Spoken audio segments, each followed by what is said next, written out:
شروع اللہ کا نام لے کر جو بڑا مہربان نہایت رحم والا ہے۔ اے نبی صلی اللہ علیہ وآلہ وسلم، اپنے پروردگار کا نام لے کر پڑھو جس نے تمام کائنات کو پیدا کیا، جس نے انسان کو خون کی پھٹکی سے بنایا۔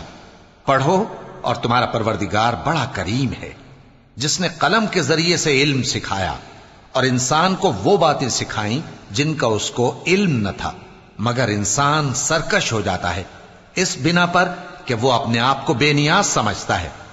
کچھ شک نہیں کہ سب کو تمہارے پروردگار ہی کی طرف لوٹ کر جانا ہے۔ کیا تم نے اس شخص کو دیکھا جو منع کرتا ہے، یعنی ایک بندے کو جب وہ نماز پڑھنے لگتا ہے؟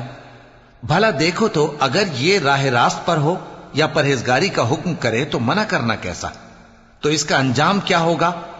ذرا دیکھو تو اگر اس نے دین حق کو جھٹلایا اور اس سے منہ موڑا، کیا اس کو معلوم نہیں کہ اللہ دیکھ رہا ہے؟